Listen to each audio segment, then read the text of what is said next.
Hello, everyone, and welcome back to Real Time, where we talk about the movies we like. And the ones we don't. I'm Tyler. And I'm Molly. Now, today, we are going to be talking about as of right now, 4 current movies in the Monsterverse. The Monsterverse being the cinematic universe of Godzilla and Kong movies that Warner Brothers and Legendary Studios have made. Now, long story short, back in 2014, they first released Godzilla. Simple enough. And we'll get into this whole story behind Kong Skull Island when we get to that for our next one. That's the next one we're going to be talking about. But after the first attempt by an American company to make a Godzilla movie, Toho was less than willing to give them a chance to do it. But, lo and behold, Gareth Edwards managed to pull it off. Oh, how'd he do that? Well, I'll tell you, because Okay. the first movie we're going to be talking about is Godzilla. Ah, all right. Now, some of you may know... You good? Yeah. I had to cough. You don't have to pause when I cough. Now, some of you may know Gareth Edwards from his 2016 Star Wars movie, Rogue One. We're going to be getting to that when we get to that later on this year, but some of the problems in that movie also show up in this one, but we'll get there when we get there. Mm-hmm. We'll get there when we get there. So, this movie stars Bryan Cranston as Joe Brody, a man who lost his wife in a nuclear disaster back in 1999. He is joined by Aaron Taylor Johnson as his son, Ford Brody, Ken Watanabe as Dr. Ishiro Serizawa, the lead scientist at Monarch, who is really the guy who knows all about the giant monsters. Now, Serizawa, of course, was the name of the one-eyed scientist back in the original Godzilla, and the first name Ishiro may be a nod to the original movie's director, Ishiro Honda. Oh, that's pretty interesting. Elizabeth Olsen plays Elle Brody, Ford's wife. She doesn't really get to do a whole lot, Yeah, she has a very small part in this movie. but it's kind of funny to look at this movie and then you see them playing siblings in Avengers: Age of Ultron the next year. Kinda awkward, I guess. Yeah, and especially if you know anything about Ultimate Comics, where they were still siblings in that movie, and they were also banging. Well, all right. Sally Hawkins plays Vivian Graham, Serizawa's associate. Juliette Binoche plays Sandra Brody, Joe's wife who, died. David Strathairn plays Admiral Stenz, the main military guy who is really in charge of stuff. Yeah. And there are 2 more actors in this movie who is kind of interesting. One is Jared Kiso, who plays one of the Halo jumpers. He wasn't really much of a star back then, but now people know him for being on Letterkenny. Never seen it. It has its moments. Okay. And someone from the very first Godzilla movie, Akira Takarada, plays a Japanese immigration agent who Ford meets. Now, Takarada played... Well, yes, he was in the original Godzilla as Hideto Ogata, one of the 3 points of the love triangle going on between him and the original Serizawa. His scenes were cut for the American release, and we haven't seen them, so it's unfortunate that we didn't get to. Takarada, of course, died in 2022 at the age of 87, and outside of the original Godzilla in 2014, he showed up in quite a few Godzilla movies throughout the year. So he was a veteran of the kaiju genre. Oh, yeah. It sounds like it. Now, Godzilla 2014. Well, what are your thoughts on it? First off, just general things. I guess in general, this is definitely one of your movies, if you know what I mean, because it's not really for me. But, it does have Godzilla big and powerful, destroying things, which, is very entertaining. So I'll give it that. Mm-hmm. Yeah, and so the last Godzilla movie that I watched before I watched this one was -1, and that may have given me a bit of a maybe momentarily forget that not all Godzilla movies are as good as that one. Mm-hmm. That is true. Yeah. Not to say that this one is bad. It's definitely a fine movie, and it's not. It's definitely a whole lot better than the 1998 Godzilla movie from TriStar. But how do I say this in the nicest way possible? Most of the characters in this movie are pretty bland. Okay. Yeah, it did have me looking at my phone a lot, especially during the boring parts where it's just the people talking. Ford is a decent enough protagonist, but two things. Okay, one, he doesn't really have much emotion in any of his scenes. Now, you could chalk that up to him being a bomb disposal officer in the U.S. Navy. Okay, he's EOD. He does this. He has to keep cool under pressure, but and if he was doing that during the action scenes and all that, that'd be fine. Okay, he's got to be cool. He's got to be calm. But he's like this with his dad, with other people. So it's like he's not a very engaging protagonist, which leads to problem number 2.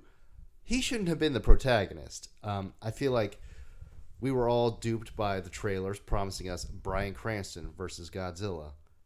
And in the few scenes that we get of Bryan Cranston, because he's only in the first act, we get a much more interesting, likable, and well-acted performance from this character than we get from anyone else in the movie. Yeah. And yeah, like you said, he's only in a very small part of the movie, so kind of weird. Yeah, I really feel like, look, I don't want to be mean because I do like Aaron Taylor Johnson in other movies. He's a fine actor. This is not his best showing, unfortunately. I don't really know who he is. I don't think I've seen him in anything else, but I'll take your word for it. Well, have you seen Kick-Ass? I think so. Yeah, he was Kick-Ass. Okay. Again, Avengers: Age of Ultron. He played Quicksilver there. I'm sure I probably have seen that. It's okay. We can move on. Okay. Oh, he was also in The King's Man, but he didn't have much of a presence there either because he was only in 3 scenes. Oh, yeah. Anyways, and Ford isn't an unlikable protagonist, so he's got that going. He's not unlikable at all. He's just not very interesting. Yeah, I see what you mean. Yeah, whenever you find yourself kind of losing interest, whenever it's just him and somebody else on screen, it's not a very good sign. Like, I'm invested enough to want him to reunite with his family. I don't want him to die or anything. I'm just there. We could have had a better thing going on here. Yeah, you're probably right. And same thing with same thing with Gareth Edwards' next movie, Rogue One. Main protagonists in that movie weren't interesting enough. They were likable enough, but they weren't really interesting. I wasn't too curious as to see what was going on with them before or after, but I guess that's changed with the Disney Plus show Andor now. But yeah, in that movie, the side characters were much more interesting than the mains. Same thing holds true here. Bryan Cranston and Ken Watanabe are infinitely more interesting characters. Mm-hmm. Yeah, I'd have to agree with you. And thank God we get Serizawa again in King of the Monsters, because otherwise, I would just be a bit upset about that if he didn't show up again. Yeah. Another thing, most of the monster action gets cut away from like pretty quickly. We'll get Godzilla and these other monsters that are actually pretty interesting. They're called Mutos. We get the start of a fight or the start of one of them wrecking stuff, and then the camera will just cut away, and it's just they're blue balling us. Like, come on, guys, what are you doing? Yeah. Yeah, it's definitely not the most satisfying Godzilla movie out there. But for the monster action we do get, it's pretty fun. Yeah, lots of good action. Most of it gets backloaded into the last 15 to 20 minutes, and what we're actually able to see, because they shoot it in a really dark setting. I remember when I saw this in the theater, I was able to see it okay, but home releases aren't great. Yeah. Yeah, it is very dark. They're fighting at night, dark city, everything's dark. Dark Godzilla. Yeah. Dark monsters. I mean, granted, the 4K fixes it up a little bit. It does look better, but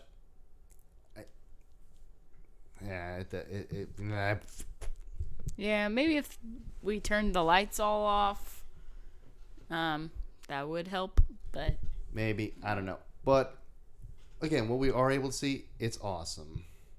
And I especially really liked it when we first see Godzilla. Well, a lot of the best scenes in this movie are Godzilla-centric. Let's just make that clear. When it comes to the very first scene where he comes out of the ocean, he creates a tsunami in Hawaii, and then we just see we see his legs. We pan up a little bit, but we don't get to see all of him until he arrives at the airport and just lets out this awesome roar. It's awesome, man. I said that twice, but it bears repeating. It is awesome. Sure, yeah. Very awesome, like you said. The man knows how to make an entrance. That's true, he does. And we get another one later on when he finally uses his atomic breath, which he wasn't able to throughout the movie because the Mutos have this EMP ability that stopped him from doing it. I mean, it's simple enough to pick up on if you're paying attention, or if you just figured that. But yeah, that's what's going on. And then again, when he just does that down the female Muto's mouth and just rips her head off like meat falling off a bone at a rib cook-off. Nice analogy. I like ribs, man. Yeah, or simile, I guess. Very nice. Is that a simile or a metaphor? You said it looks like. Yeah, you're right. You're the English major. Yeah, simile. So, above all else, though, the most important people to get the approval of for this movie is Toho, the people who created Godzilla. And they really liked it. Well, that's good. Original Godzilla suit actor Haruo Nakajima, he played Godzilla from 1954 to 1972. 18 years of being Godzilla in a hot freaking suit fighting other monsters. I both want to and don't want to be that guy at the same time, because he is just cool. Yeah, pretty cool. I still think Godzilla should be a suit.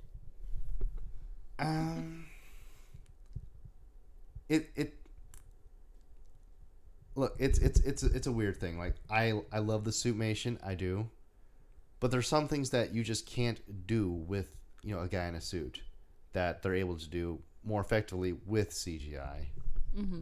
I was just joking, but thank you for your input. Listen here, you little turd. Yeah. Look, they both have their merits, okay? And that's just how it is. Anyways, Haruo Nakajima supposedly walked out of the 1998 American Godzilla movie. He denies this, but apparently it's kind of unclear. This one, though, he absolutely loved it. Well, that's good. Much better than the other movie, then.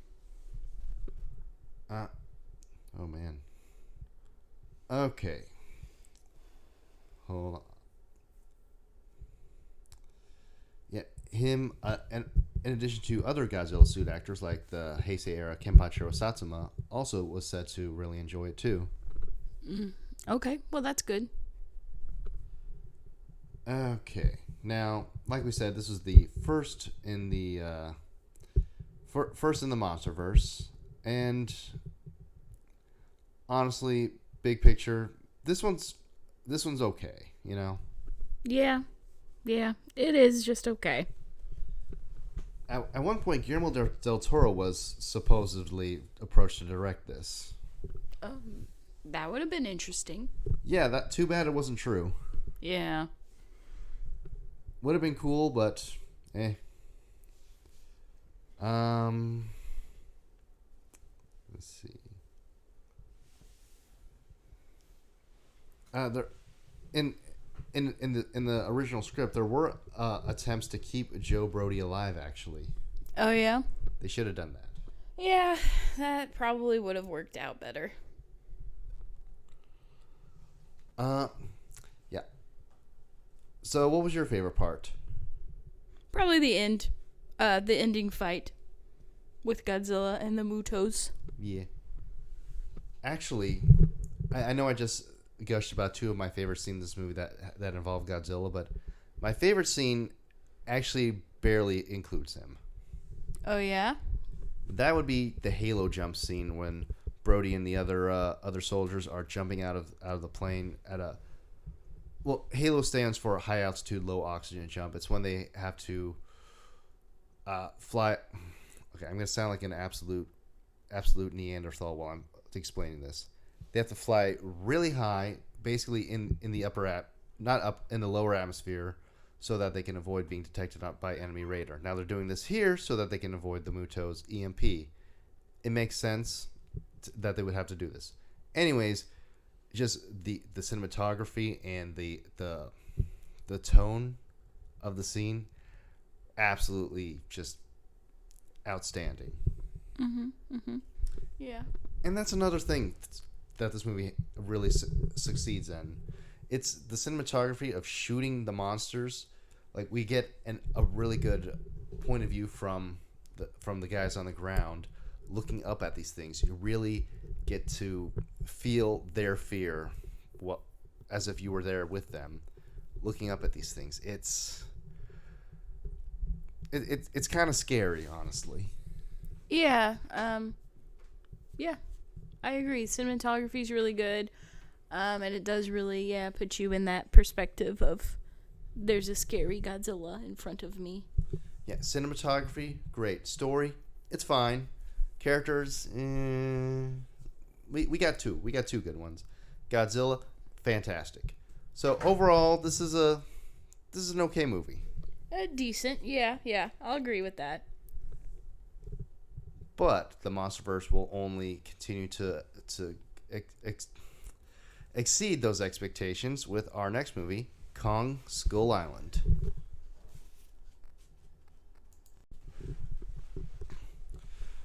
So, Kong Skull Island. Long story short, the road to this one was a bit cattywampus. How do you mean? Well, first of all, this movie was supposed to be a prequel to either Peter Jackson King Kong or the original King Kong, and be made and distributed by Universal instead of Warner Brothers. However, it didn't go that way. Legendary ended up partnering with Warner Brothers instead of Universal, and through a whole convoluted set of legal issues, like we explained in our Kong video from last year, the legal issues and the rights about who owns what when it comes to King Kong are so elaborate. I don't feel like explaining all that right now. It's just go look it up yourself, please. Thank you. This ended up being part of the Monsterverse when it wasn't originally meant to be. Mm-hmm. So how did it become part of the Monsterverse? They just put it in there. It just worked out. They're like, okay, we're gonna make Kong part of Godzilla now. Okay, yeah, all right. So, come on, IMDb.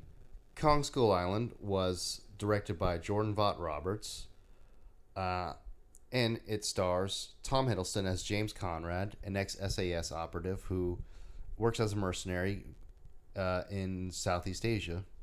He's later hired by by Monarch, the organization from the first Godzilla movie, to help them on an expedition to Skull Island. Samuel L. Jackson plays Lieutenant Colonel Preston Packard, the leader of the military group assigned to escort them there. He's probably one of the most dynamic and interesting characters in this movie. We get a few more interesting characters in this one. Yeah, I agree. There's a few more characters that are a bit more engaging to the audience. Brie Larson plays Mason Weaver, a photojournalist who was also going with them for some reason. I'm not sure why. They hired her to take pictures and document stuff. I guess they did. Yeah, that's what I assumed. I didn't really care for her character. I mean, I didn't either. Like, she, in one of her first scenes, she gets upset because someone assumed that it would be a man, given that her name is Mason. How many woman Masons do you know? None. Unless you count her. Yeah. I don't. Well, then none. John C. Reilly plays Hank Marlowe, a World War II pilot who crash landed back in the 40s and is found when the team comes to Skull Island in the present day of the 70s. I say present day of the movie. And he definitely subverted my expectations in a good way. I thought just by seeing John C. Reilly that he was just going to be a goofball, going to be the comic relief. And he is sort of that, but he is also another pretty interesting character in this movie. Yeah. I know you might ask me this question later, but I'll go ahead and say he is probably my favorite character. Mine too, maybe, but the more we talk about this, I might change my mind. Yeah. John Goodman plays Bill Randa, a monarch scientist who is going to Skull Island to try to find monsters. We later see on the Monarch TV show on Apple TV, not sponsored, I swear, that he had an encounter with Godzilla in his younger days. Oh. Corey Hawkins plays Houston Brooks, Randa's assistant in Monarch, and he's there. Yep, he is there. Also there is Tianjing playing San, Brooks' later wife, we later discover in the comics. She's also just there. Yeah, Neither are very annoying or really annoying at all. They're serviceable enough characters, and honestly, I didn't really expect much from them, given that they are side characters. Yeah, they're not the most engaging, but like you said, they're not, like, you don't hate them, so that's good. Toby Kebbell plays Major Jack Chapman, Packard's right-hand man, and he also plays Kong along with, where's the other guy? Toby Kebbell and,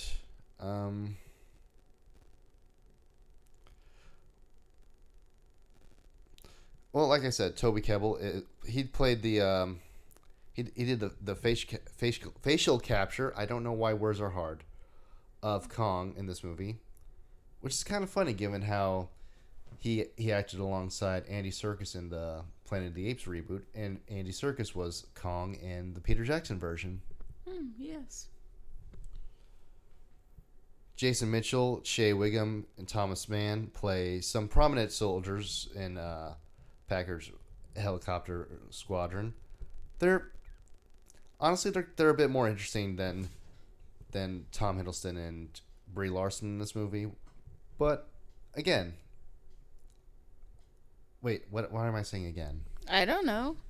I had a brain fart. Anyways, they're interesting enough characters. I think they got a little bit more depth to them than was expected. Yeah, I think so.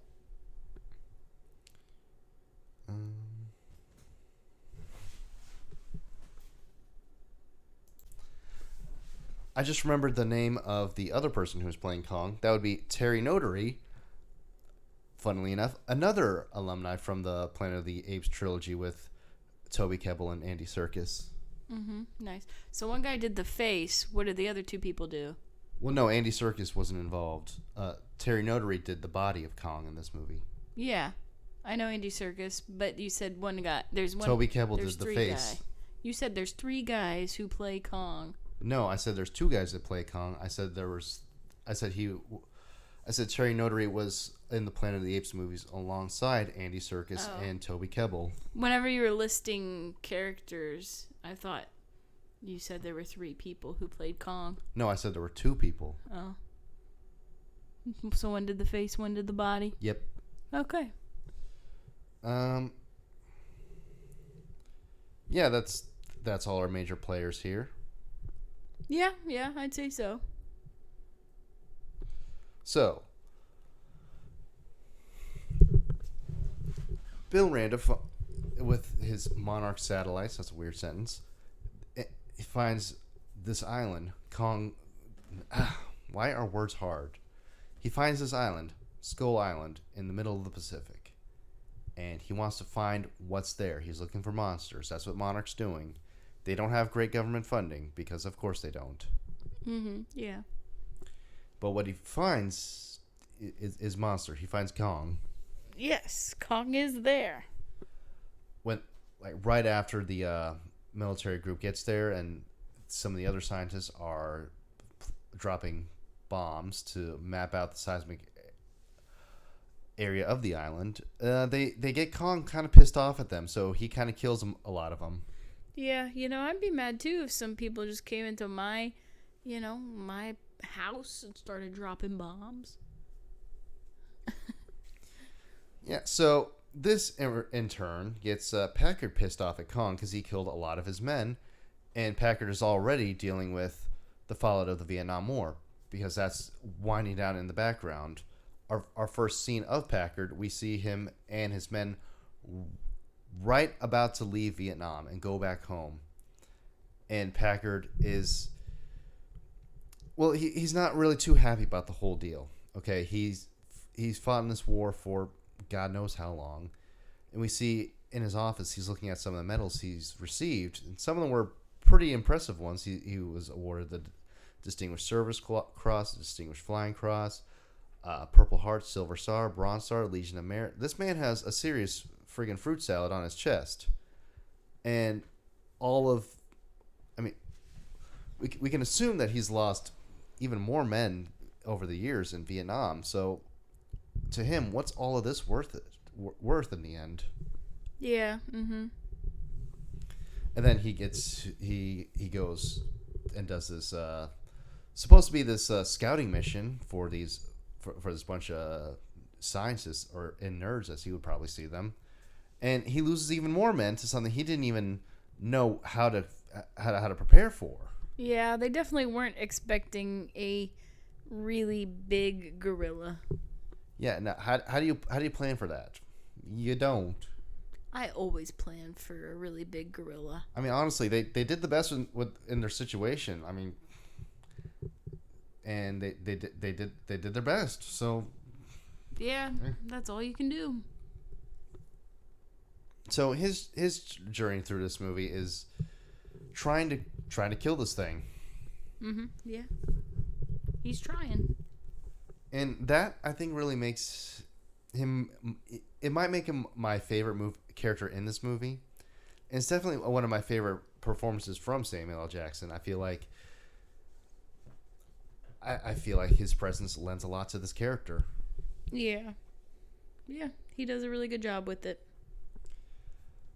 Now, on to Marlowe, the supposed comic relief. And he is pretty funny, but he also... There's a certain amount of sadness, but also acceptance of that in his character in the movie. Yeah, he is... Yeah, I mean, he's living on this island. He has a past. He has a family that he hasn't seen for like 20 years, is it? 30 years. 30 years. And yeah, he does have this, yeah, he is the comedic relief, but he does have this sadness that just kind of surrounds him because, he misses his family. He misses them, but he's also aware of the fact that they've probably moved on without him. Mm-hmm. So what he really wants to do is meet his son, who was born just before he shipped out. And I mean, spoiler alert, because I mean this movie subverts and plays straight some expectations you would get. Because I mean, of course, it's a World War II flying ace who gets wrecked here, who has a family that he has behind. But also, when he starts talking about his family, you're thinking, he ain't making it. I hope he doesn't. I hope he doesn't die, but he's probably not making it. And then at the end, we see he gets to go back to his family. Mm-hmm. Okay, cool.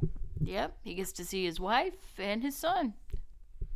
And earlier, we get another one where we see other characters just, talking about wanting to go home and be like, we're 2 days away from going home. And then they live. Yeah, they do. Yeah, the black dude didn't die first. No, not this time, no. Speaking of dying first, actually no, that this has nothing to do with dying first. One thing that I really enjoyed in this movie over Godzilla 2014, in Godzilla, it took us a good 30, 40 minutes to see Godzilla. Okay? Here, we see Kong in like 3 minutes. The first 3 minutes, he's there. Yep. The movie knows what we want. Yeah. It gives you Kong pretty quickly. And, I mean, it does take a little bit longer to see him again, but the fact that we get to see him so early is pretty nice. And the fact that we see a lot of him in the day, too. Okay? There's quite a few fights between him and these weird two-legged lizard things that we call skull crawlers. We get a few fights with them, with him beating up a whole bunch of little ones, and then we see him get to fight a big one later on. That's a great fight in the day too. Mm-hmm. Yeah, very action packed. Very visceral. It gets kind of gory, but it's okay though. Skullcrawler has green blood, so that means it's okay. Yeah. There are some nasty parts. So originally, this movie was supposed to star J.K. Simmons and Michael Keaton. That would have been cool. Simmons was supposed to play Packard, and Keaton was supposed to play Marlowe. Actually. Oh, interesting. I feel like that could have been a pretty good choice too. J.K. Simmons, of course, is one of my favorite actors, so I would have loved to see him in Packard's role, in the role of Packard. But I feel like Samuel L. Jackson played him in a different, but just as effective way as Simmons would have. Yeah. They're all good actors, so I think it would have been fine with whatever they chose, but Samuel L. Oh my gosh, I can't talk either tonight. Samuel L. Jackson is a pretty good choice. Let's see. Do you have anything else to say about this? Not really. Just that I think I did like it more than what I expected, so there you go. Yeah, this was a pretty interesting Kong movie. Also kind of funny that this movie has quite a few Marvel actors in it. It does, yes. You got Loki, you got Captain Marvel, you got Nick Fury, you got John C. Reilly's character from Guardians of the Galaxy. You got Toby Kebbell, who was Doom in that crappy Fantastic Four movie. You got Terry Notary, who was that big piece of crap in Infinity War and Endgame. I'm sure I'm missing a few, but you get what I'm saying. Mm-hmm. I get it, yes. And another thing that this movie has over Godzilla 2014, it has more interesting characters, of course. Yeah, that is probably... I mean, it really helps your movie whenever your characters are interesting and engaging. I mean, granted, our leads aren't particularly interesting, but they're likable enough, just like with Aaron Taylor Johnson. But I feel like there's a bit more to him than there was to Ford Brody. Mm-hmm. Yeah, I think so. But even in this this one among the side characters, we got Samuel L. Jackson, we got John C. Riley, we got John Goodman. Okay, how can you go wrong with those three? Yeah. So yeah, much bigger names, which may or may not have helped. Maybe I don't know. Personally, I'm a fan of Bryan Cranston and Ken Watanabe, as well as Jackson, Goodman, and Riley. Mm-hmm. So I don't think it's necessarily that they're bigger names, because you got to remember Bryan Cranston was coming off of Breaking Bad. Yeah, that's true.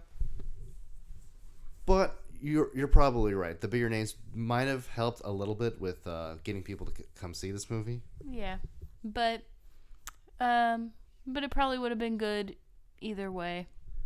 I think so. Now that'll have to do it for this one. Next we have Godzilla King of the Monsters, the most divisive movie in the Monsterverse so far.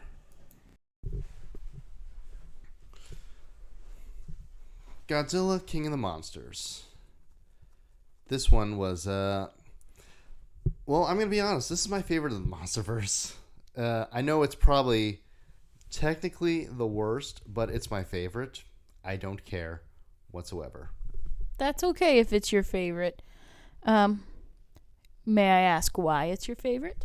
It's just fun, man. There you go. Yep. That sounds good enough to me. To me, this is this movie, it is the best American Godzilla movie by far. Now, granted, we've had only 4, so not a big list there, but still. Yeah. Sorry, I'm getting sleepy. But I thought you had something to say. No, I was just yawning. But yes, even though there's only 4 Godzilla movies, maybe there'll be more in the future. Well, we got another one coming this week. Oh, yeah, that's true. So, Godzilla King of the Monsters was, of course, the American title of the original movie when it was brought over here back in 1956. So, I guess they decided to use this one again. Yeah, I guess so. This movie was directed by Michael Dougherty, who we've covered his other 2 movies, Trick or Treat and Krampus, before. This man's only made 3 movies, but they're 3 bangers. Mm-hmm. I guess he only makes bangers. This movie starred Kyle Chandler as Dr. Mark Russell, a ex-monarch scientist who is brought back into the fold when his ex-wife, Dr. Emma Russell, played by Vera Farmiga, is captured by terrorists. Now, funny thing about Kyle Chandler, he was in Peter Jackson's King Kong as, of course, the Chadley Bruce Baxter himself. Yes. Very, very, manly. So it's kind of funny to see him in a Godzilla movie after a Kong one. But it's okay. He's going to be in the next one, too, where it has Godzilla and Kong. Yeah, so he's got them both this time. Man gets around when it comes to big monsters. Mm-hmm. Definitely. Millie Bobby Brown plays Madison Russell, their daughter. And I saw this movie before I watched Stranger Things, so this is the first thing I saw her in. I just knew her as 11, but I didn't watch Stranger Things back then. That's weird. I thought we were dating when we saw this in theaters. Yeah, we did, but I wasn't watching Stranger Things. You still haven't. Oh, that's strange. I didn't watch Stranger Things until you suggested I watch it while I was overseas. Oh, yeah. Okay.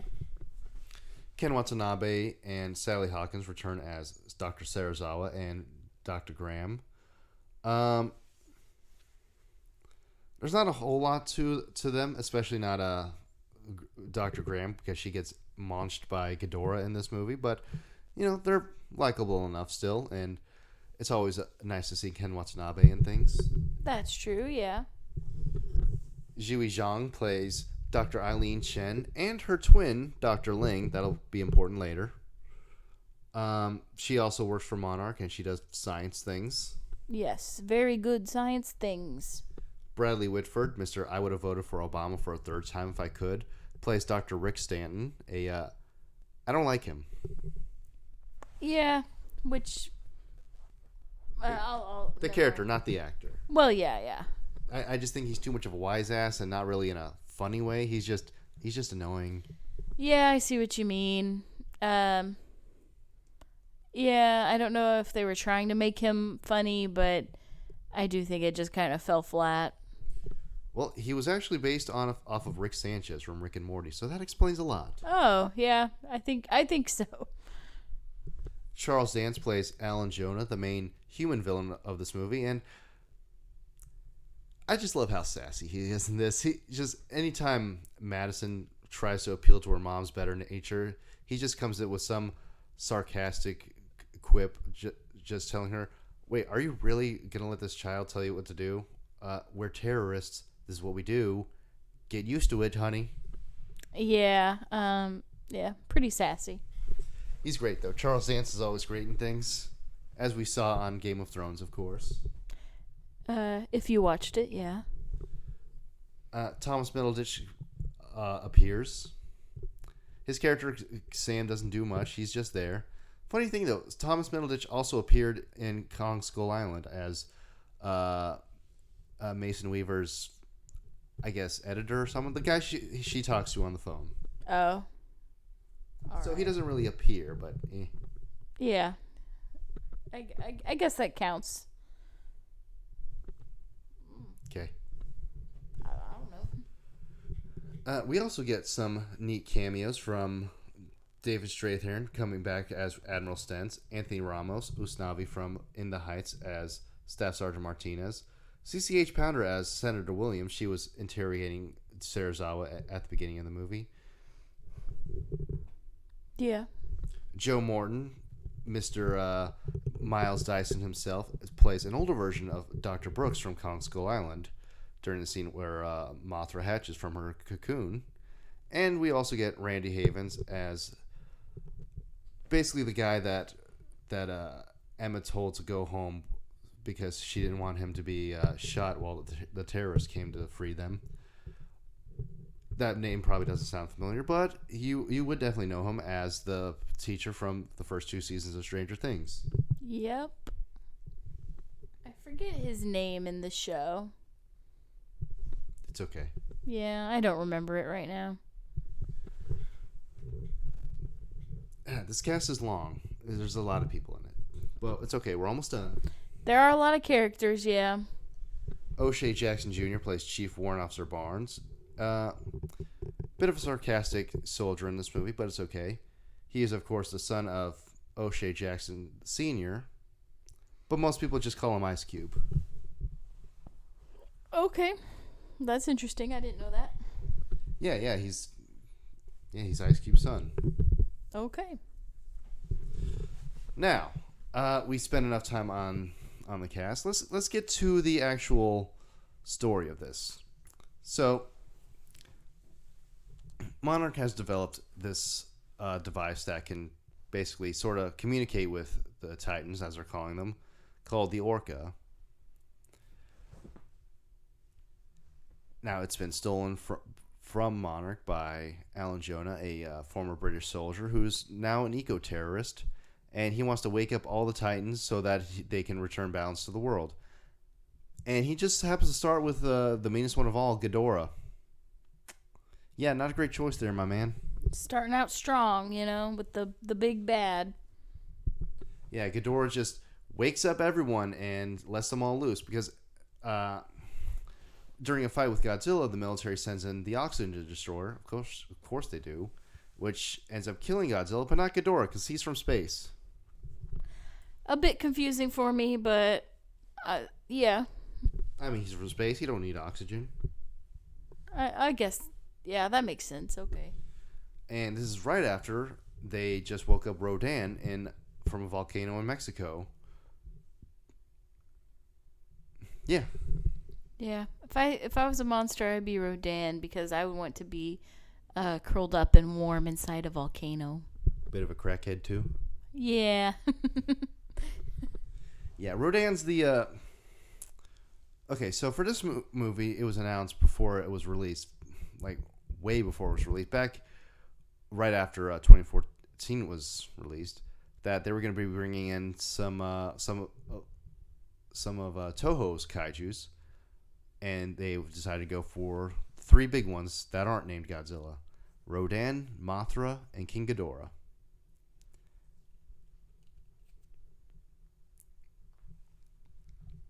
Let me just tell you right now, that was a really awesome moment when they said that they were going to be bringing those guys in. Yeah, Tyler was pretty happy. Dude, you didn't even know me back then. I could just assume. I knew. Yeah, you're right. So, but the thing about that is, we don't get a whole lot of Rodan. I mean, he gets a few scenes. One where he's fighting all the fighter pilots. I say he's fighting them. It's more like he's massacring them. And then when he tries to fight Ghidorah, which at that point Godzilla is the alpha on Earth, so Rodan is, he's still allied with him. But then when Ghidorah takes over, he teams up with him because he's got to. He's the alpha. That's just how it works. Yeah. You gotta team up with the most strongest guy. But Mothra, on the other hand, isn't really beholden to those rules. So she just does what she wants. And I guess she and Godzilla got kind of a thing going on. It's a little weird. Don't look that up on Tumblr, please. I think they're just friends. No. Yes? No. I think I'm going to say they're friends. No. I am. You're wrong. No, I am right. The director confirmed that they are not just friends. How does that even work? I don't want to know. They're two completely different species. It's kind of like a symbiotic relationship, I think. Yeah, like friends. Yeah, but it's also not. I don't believe it. Moving on. We do get plenty of screen time from Ghidorah, though, which makes sense. He's the main villain of the movie. We need to see him wrecking stuff up and killing people and doing all sorts of destructive stuff that we'd love to see Ghidorah do. And honestly, they do him really well, too. Yeah, he's a pretty scary and formidable opponent. I really like how it seems like these three heads are not really on the same page as each other, really. I mean, you got the middle head who's clearly in charge. He's the brains of the operation here. Yeah, he probably has the biggest brain because he's in the middle. Then you got the one on the right who, he just wants to kill things. He don't care. And then you have the one on the left who's the dumbass of the body. Yeah, there's got to be a dumb one. The internet has taken to calling that one Kevin because that's just the name of a dummy. Yeah. So Kevin over here, he gets distracted by licking soldiers and stuff and just sniffing them. And Middlehead has to get him to actually pay attention to what's going on. Like, look, kill him. Yeah. Their job is to kill, not to goof off. And then later on, when Godzilla and Ghidorah are fighting in the water, Kevin is the one who gets his head ripped off.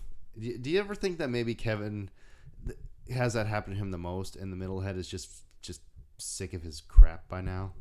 Probably. I could see that being true. We all know a Kevin in our lives. Mm-hmm. Yeah. So, what did you think of this movie? It was okay. I was not really invested with the characters. I still think the human characters are falling a little flat for me. However, the fights with the monsters are really cool. I like that they did include, older monsters, or Toho's monsters, I guess. So there's, a lot more of a variety of the action that happens. So that was pretty cool. Yeah, the fights were pretty fun. I don't like how they were filmed in a way that was kind of obscuring. It's like there's all sorts of rain and storms and stuff going on. So I mean, I get why it's like that. It helps with the CGI and stuff. It helps it look better because, I mean, there could be some discrepancies here and there, but if you got rain going on and it's at night, not so much of a worry. And this isn't just a CGI thing that people do. This happened back in the 80s with some of those Godzilla movies too. So it's been going on for a while. Maybe Godzilla just likes to fight in the rain. Maybe. Maybe. Personally, this is one of my favorite Godzilla movies. I think it is at least top 10. It has the monsters. It has their characterizations pretty spot on, except for Rodan. Rodan's typically a good guy, he and Godzilla have their issues, but ultimately they will team up if they need to, such as against Ghidorah. Yeah. Not this time, I guess. Originally, at some point, it was supposed to be like Ghidorah's introduction movie, Ghidorah the Three-Headed Monster, where Godzilla, Mothra, and Rodan teamed up to fight Ghidorah. But at some point, they decided to make it a tag team, which, yeah, that was fun too. And it makes sense that Rodan would team up with Ghidorah. He's not doing it because he wants to. He's doing it because, that's the alpha. You got to do what the alpha says. And this didn't just go for Rodan. Lots of titans across the world were under his influence too. Okay. But ultimately, I had a fun time. This was seriously one of my most anticipated movies of all time. And while it did have its problems, of course, most movies do. Like we've agreed, most of the human characters aren't great. I think in this movie, there's really only Serizawa that I'm really into. Yeah, a lot of them were just not engaging. Like, I didn't want anything happen to Mark or Madison. They were likable enough. I didn't care for Emma. I thought she was just annoying and bland. I didn't like her either. I did like Alan Jonah. He was pretty cool, but I think that had more to do with his actor than his actual character. Which one was that again? The British guy. The old guy. Yeah. Okay. I was drawing a blank. The sassy one. Yep. Mm-hmm. I thought... Well, I say that I like his sass, and that is a character trait, but... I mean, that's about it, though. Yeah, not much with the human department this time. Which is to be expected from these types of movies. So it's not really this movie specific criticism. That's just how it goes. Not every kaiju movie can have characters like they did in Godzilla -1. It'd be nice if they did. Yeah, well, it'd be nice if a lot of things happened. You right. So, who was your favorite character this time around? Can I say Godzilla? I was also going to say that. All right, then Godzilla. Yeah, again, they got our boy right. They treat him with the respect he deserves. He's big, he's powerful, he's smart, and he's there, and we love him. Yes, we do. Next, we have the so far most recent movie addition to the Monsterverse, Godzilla vs. Kong.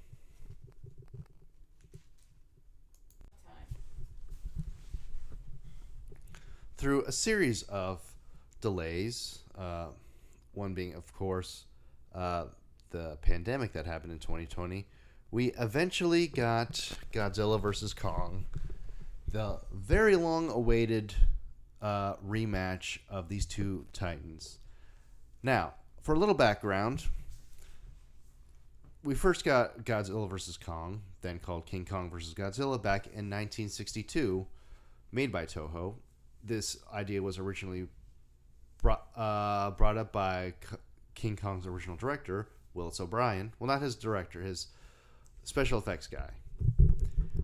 But instead of fighting Godzilla, because he didn't know Godzilla was a thing at the time, Willis O'Brien suggested King Kong fighting the Frankenstein monster. That just sounds hilarious to me. Through mutual friends or something, the idea got over to a Toho, and they decided, hey, Godzilla versus Frankenstein. That sounds great. It sounds hilarious. And then they replaced the Frankenstein monster with King Kong. Mm-hmm. Makes a little bit more sense. A little bit.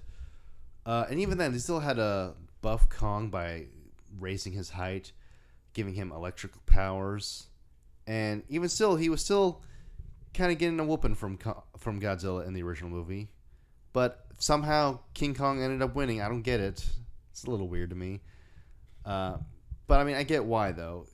Kong was even still the more popular monster, even in Japan, because he was the hero. And yeah.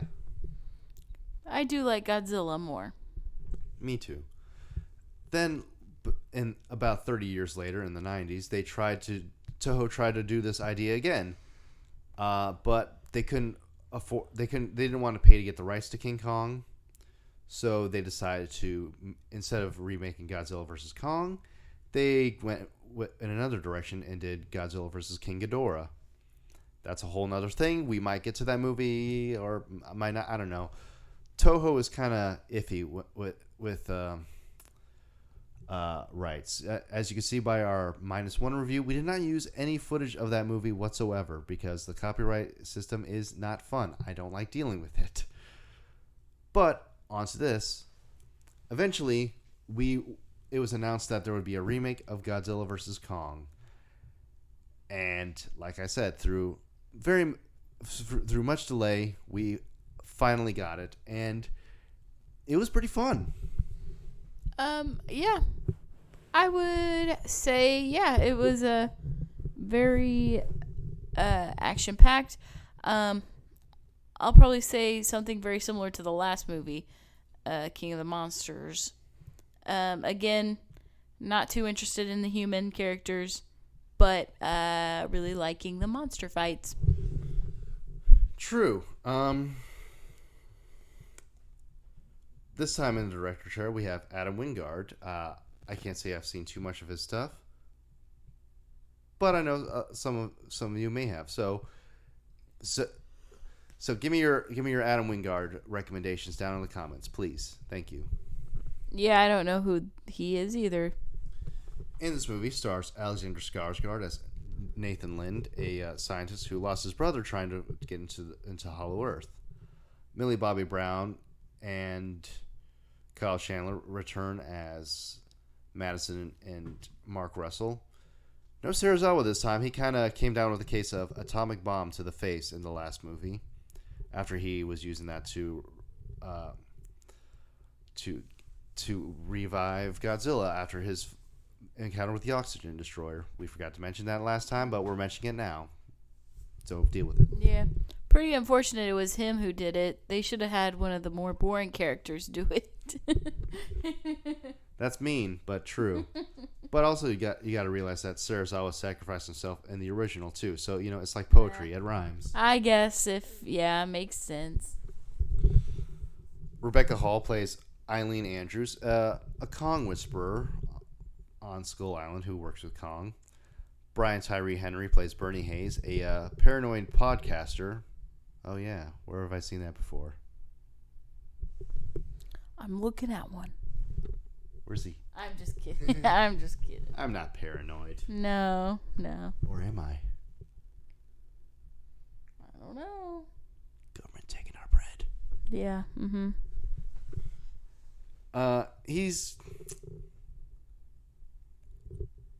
Yeah, we'll get to him. Shun Oguri plays Ren Serizawa's son. Eiza Gonzalez plays Maya Simmons, the daughter of the main villain of the movie. Walter Simmons, played by Damien Bichir. All right.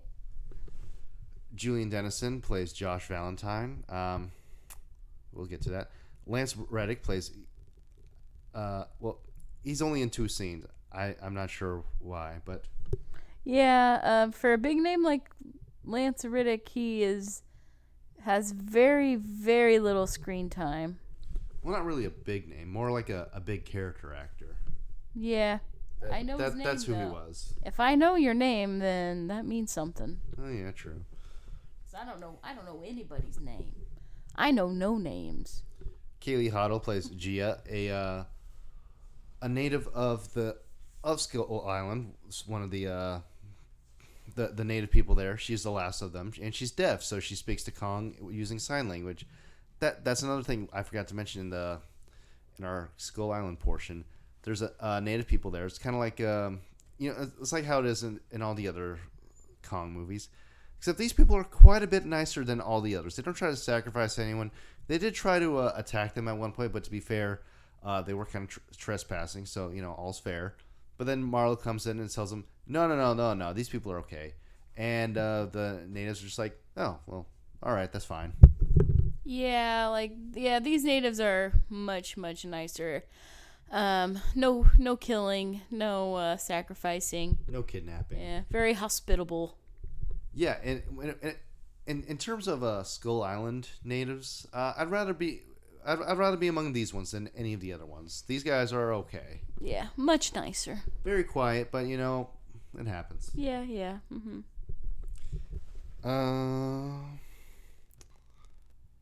And that's about it for the main players. Actually, yeah, much shorter one this time around. Yeah, not as many characters. Mm-hmm. Which could be good when it comes to trying to attach yourselves to people, but no, not really, actually. Yeah, what I've learned is a lot of these movies, they struggle with the human character department. Now, that's not to say that there aren't any. The Russells are there. They're not annoying me. They're basically the same as they were back then.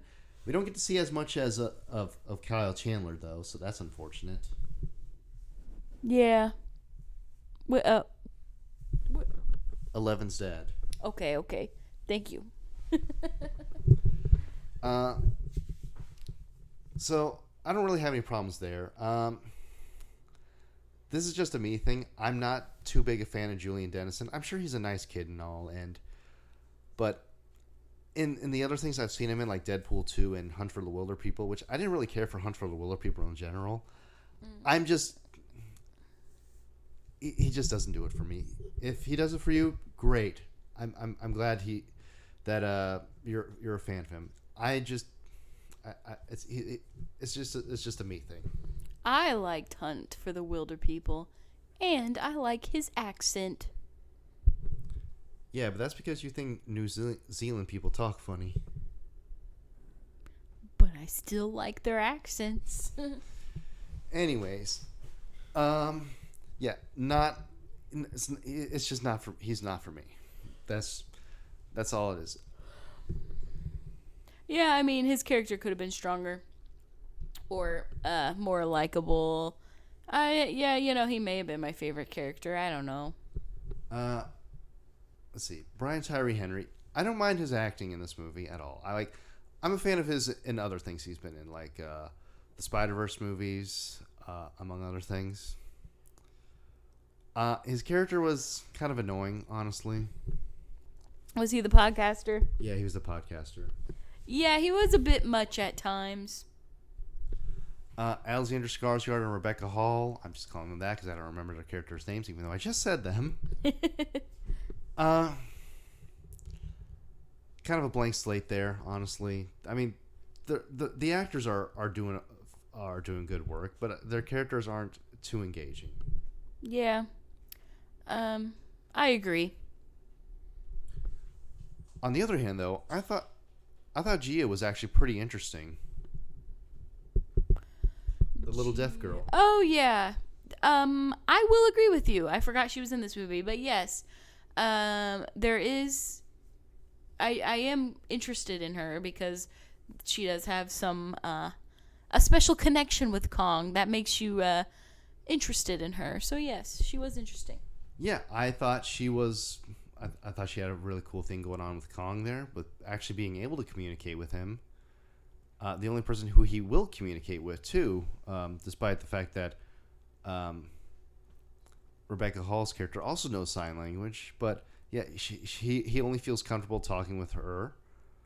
And I like their dynamic. It's really cool. Yeah, it's a nice, sweet relationship between the two. But what we're all here for is, of course, Godzilla versus Kong, and boy, does this movie deliver. We get two fights with them, one during the day and about the middle of the movie. Like, it's at day, we get to see everything, and it looks pretty good. Yep, and they're on the ocean. They're on the ocean. They're on ships. They're jumping between them. They're fighting on top of these ships and all that. And look, going into this movie, I was, of course, Team Godzilla. Why wouldn't I? But honestly, this movie is kind of centered on Kong in a way too. Well, not in a way. He gets a lot more screen time than Godzilla, and we get more sympathetic moments from him. Yeah, I agree. I am Team Godzilla as well. But yeah, this movie, Kong was like the main character, and Godzilla was, like a side character. So, I mean, even I was feeling a bit sorry for him going in, because if watching the movie, it makes it clear who the winner between them is. Obviously, it's the big lizard guy. Like in their first fight, well, first off, Kong is chained to the boat, and then he has to get himself free in order to fight Godzilla. And then even then, when they start to fight on somewhat even grounds, Kong puts his whole body and strength into hitting Godzilla, and he's not really affected too much. Godzilla just backhands Kong and sends him flying. So the power difference is very clear. Yeah, Godzilla is much stronger. And even after Kong gets a Godzilla spine axe from the Hollow Earth, it doesn't help him too much with Godzilla. Like, it helps him get a few good hits in. Plus, we get a funny callback to the original King Kong versus Godzilla with the tree down Godzilla's mouth. And that one, here, he uses the axe handle. That's pretty funny. Ultimately, Godzilla gets pissed off and decides he's done playing around, and he goes absolutely feral on Kong, and he effectively kills him at the end. Yeah, Godzilla does have a chance to, completely kill Kong right then and there, but he chooses not to. And yeah, it looks like Kong's dying, but he gets better. Yeah, Kong goes into cardiac arrest because he just got his ass whooped, pretty hard, mind you. But then he's needed later on because the characters find out that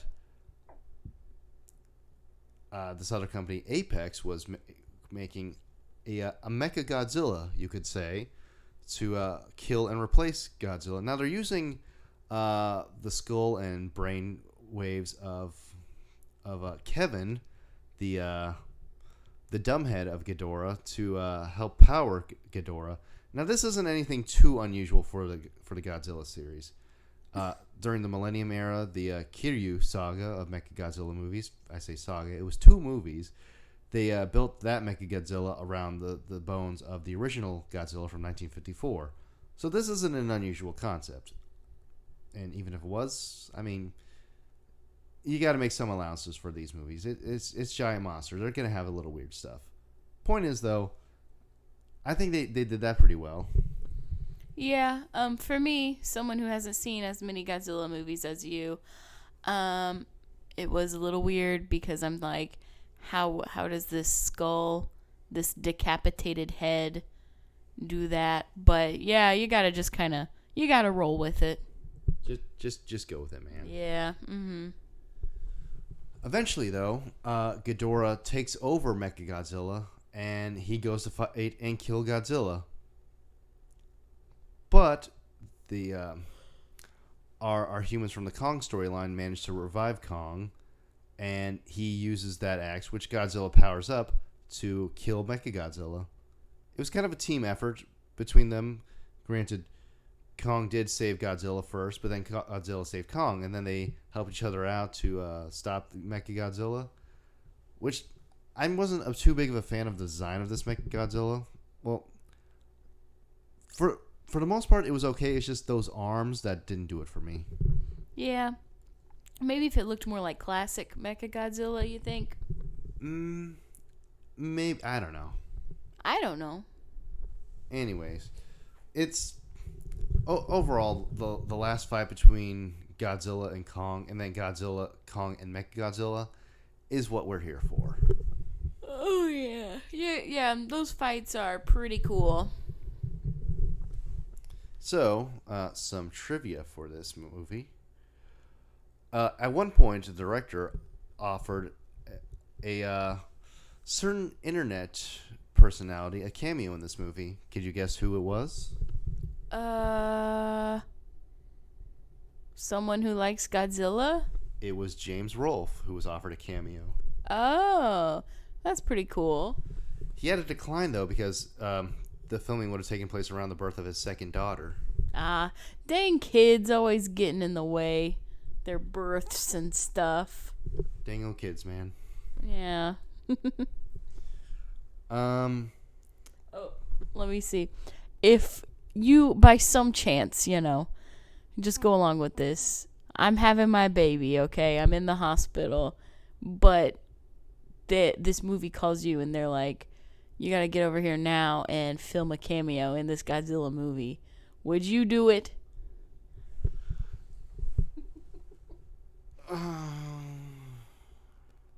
I should stay with you. Aw. Well, how romantic. I know that was a hard decision for you. But seeing as how that's probably never going to happen, we don't got to worry. Yep. So that's good. So the ending scene with Kong and making his home in Hollow Earth was originally supposed to be a post-credits scene for this movie. Oh yeah. But it was decided to put this scene before the credits, because honestly they weren't too sure of the future of the Monsterverse at the time. I guess that makes sense. Yeah.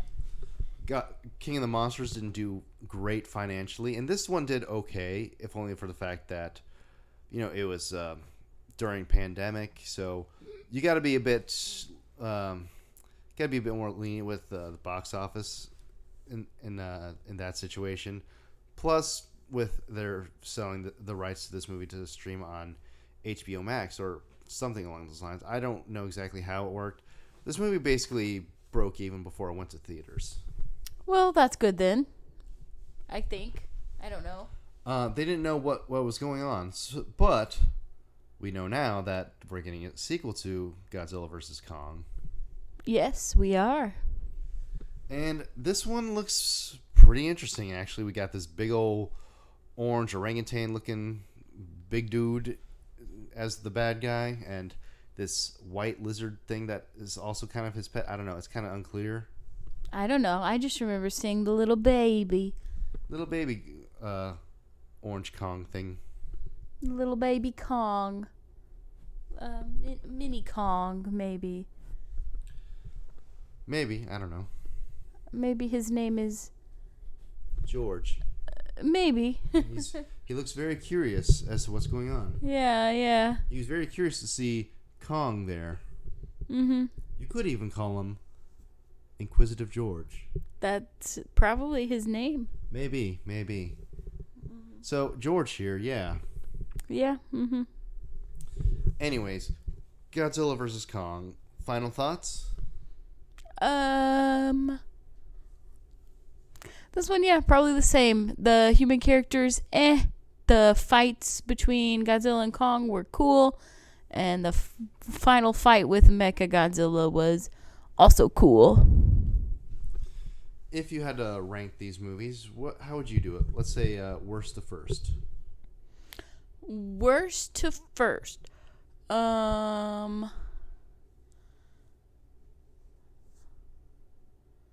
I think worst would be the first Godzilla. 2014? Yeah. I agree. Godzilla 2014. And then I think I would do Kong Skull Island. And then I might do Godzilla vs. Kong. And then I think at the top, King of the Monsters. Really? King of the Monsters best for you? I liked all the different monsters. Yeah, I guess. Mm-hmm. What about you? Uh, worst to first. Now, worst, it's more like least good. I enjoy all of these. I know you do. 2014 at the bottom. Then Godzilla vs. Kong. Then Skull Island. And then King of the Monsters. Very nice. I mean, honestly, I sometimes go between Skull Island and King of the Monsters because, I mean, objectively speaking, I hate using this word, but objectively speaking, Skull Island is probably better than King of the Monsters. But I enjoy King of the Monsters way too much to put that one above it. Yeah. These aren't usually my type of movies, so I will probably only ever watch them whenever you make me.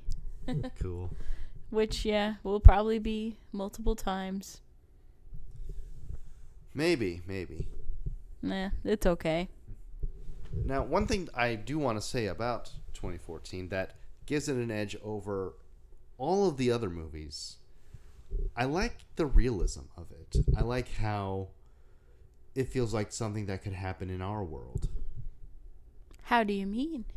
Well, it takes a very realistic look at just the idea of monsters and the idea of maybe one pops up and the government tries to cover it up or something like that. Or the tone of the movie and the general feel of it feels like it could be something that happens in our world. Yeah, I get what you're saying. It's also one of the few Godzilla movies that matches the tone of the original movie. Yeah, I think you're right. Very few Godzilla movies since have really made an attempt to do that. I could think of maybe a handful of them. We got Godzilla 84, this one, Shin Godzilla, and -1.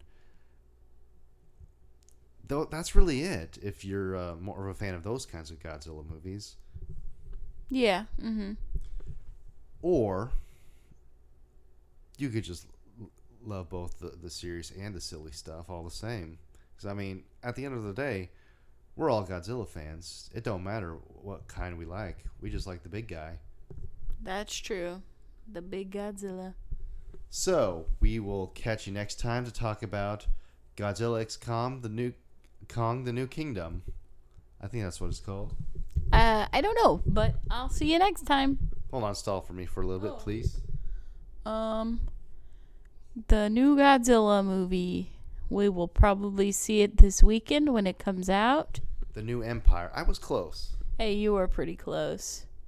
Oh, Adam Wingard is also returning to do this one. Oh, very interesting. So, we will catch you next time to talk about this next Godzilla and Kong adventure. Until then, stay safe. See you next time.